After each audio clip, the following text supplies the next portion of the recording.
Imagine you're driving through an unfamiliar city, relying on your phone's navigation to guide you home. The little blue dot tracks your every move. Your turn-by-turn directions arrive like clockwork, and you trust it without a second thought. But here's something most people never stop to think about. That little blue dot is only accurate because of Albert Einstein. Without his theories of relativity, GPS wouldn't just be a little off, it would be useless. Within a single day, your location would drift by miles, and it would get worse every hour. So today, we're diving into one of the most beautiful and underappreciated stories in modern science. How Einstein's strange ideas about space, time, and gravity quietly run inside every smartphone, every car, and every airplane on Earth. Let's start at the beginning.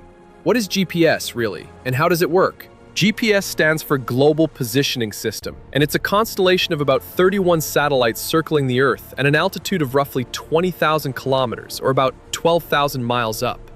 These satellites orbit twice a day, and they're carefully arranged so that from anywhere on Earth, at almost any time of day, you can see at least 4 of them in the sky. Each satellite carries something extraordinary, an atomic clock. These aren't normal clocks. They use the natural vibrations of cesium or rubidium atoms to measure time with mind-boggling precision, accurate to within a few nanoseconds per day. That's billionths of a second. And these satellites are constantly broadcasting 2 pieces of information: where they are in space and what time it is on their atomic clock. When your phone wants to know where you are, it listens for these signals. It picks up the time-stamped messages from at least 4 different satellites. Now, here's the clever part. Because radio signals travel at the speed of light, and your phone knows the speed of light, it can calculate how far away each satellite is by measuring how long the signal took to arrive. If a signal left a satellite at exactly 12 o'clock and 0 microseconds and arrived at your phone 67 milliseconds later, your phone can multiply that travel time by the speed of light. The result tells it that the satellite is about 20,000 kilometers away. Once your phone knows the distance to 4 satellites, it can use a bit of geometry called trilateration to pinpoint your exact location on the globe. Here's how that works in plain terms. If you know you're a certain distance from satellite A, you must be somewhere on the surface of an enormous sphere centered on it. If you also know your distance from satellite B, you must be on a second sphere. 2 spheres intersect in a circle. A third satellite narrows it down to just 2 points, one of which is usually somewhere ridiculous, like deep inside the Earth or far out in space. The 4th satellite resolves the ambiguity and corrects for the small inaccuracies in your phone's much cheaper internal clock. And just like that, you've got your blue dot. Now, here's the catch. The whole system depends on timing being absolutely, ruthlessly precise. Light moves at 300,000 kilometers per second. That sounds fast, and it is. But it also means that even a tiny timing error translates into a huge position error. A timing mistake of just 1 microsecond, that's 1/1,000,000th of a second, becomes a position error of 300 meters. A timing mistake of 1 nanosecond, 1/1000,000th of a second, becomes 30 centimeters of error. This is why GPS engineers don't just need accurate clocks. They need clocks that agree. The clock on the satellite and the clock on your phone need to be measuring time in the same way. If they're drifting apart, even by tiny amounts, the whole system breaks down. And this is where Einstein walks into the room. In 1905, Einstein published his theory of special relativity. The core idea was bizarre and counterintuitive. Time, he said, is not absolute. It doesn't flow at the same rate for everyone. Specifically, the faster you move, the slower your clock ticks compared to someone standing still. This isn't an illusion or a measurement error. Time itself, the actual passage of time, slows down when you move fast. For most of us, this never matters. Driving down the highway at 60 miles per hour, your watch ticks about 1 part in 100 trillion slower than your friend standing on the sidewalk. You'd need to drive for the age of the universe to notice the difference. But GPS satellites aren't moving at 60 miles per hour. They're orbiting Earth at about 14,000 kilometers per hour, or roughly 9,000 miles per hour. And at those speeds, special relativity starts to bite. According to Einstein's equations, an atomic clock zooming around the Earth at GPS satellite speeds runs slower than an identical clock sitting on the ground. Specifically, it loses about 7 microseconds every day.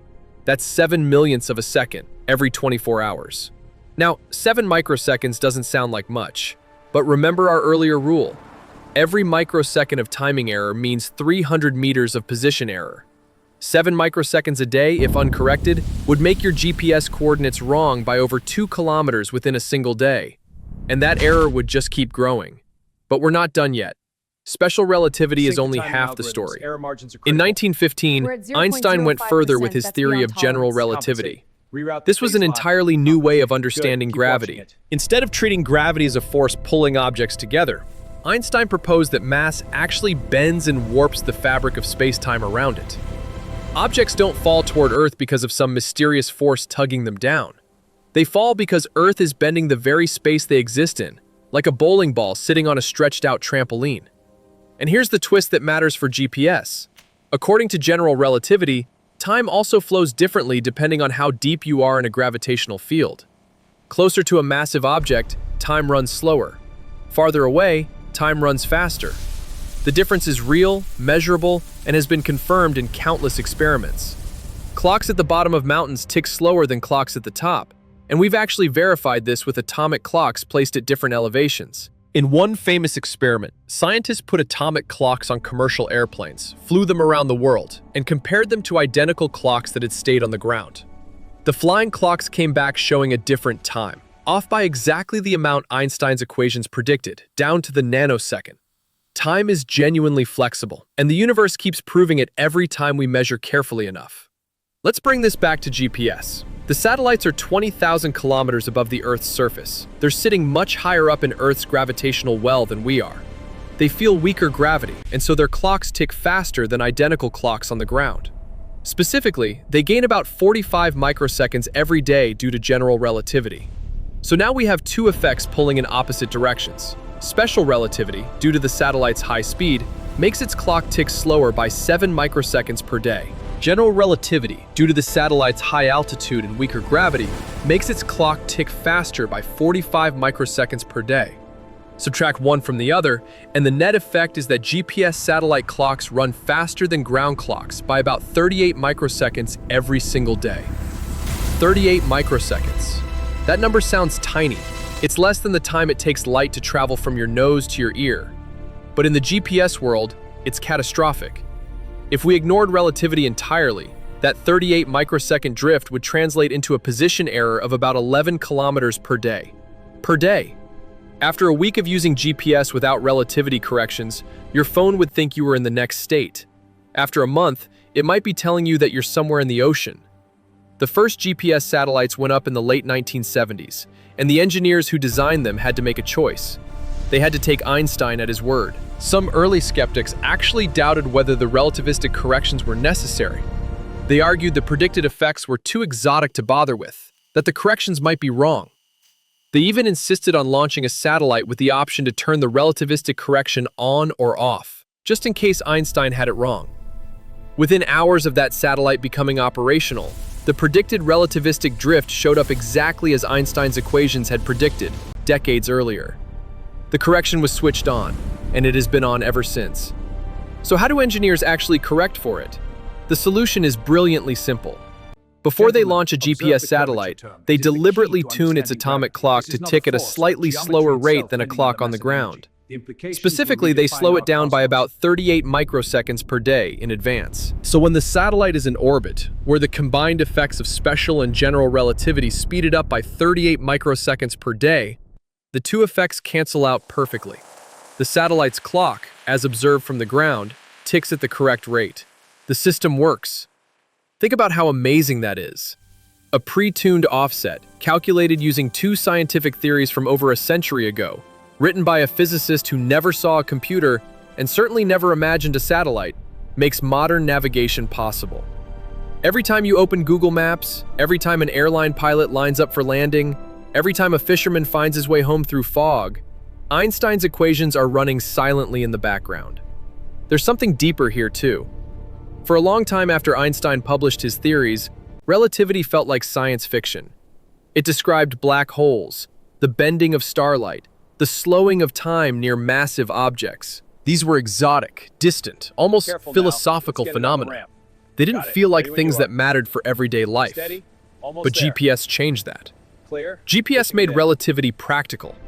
It took ideas that had lived for 50 years inside textbooks and equations and turned them into engineering specifications. The fact that you can hold a device in your hand that knows where you are within a few meters, anywhere on the planet, is a direct technological consequence of accepting that time is not what we naively thought it was.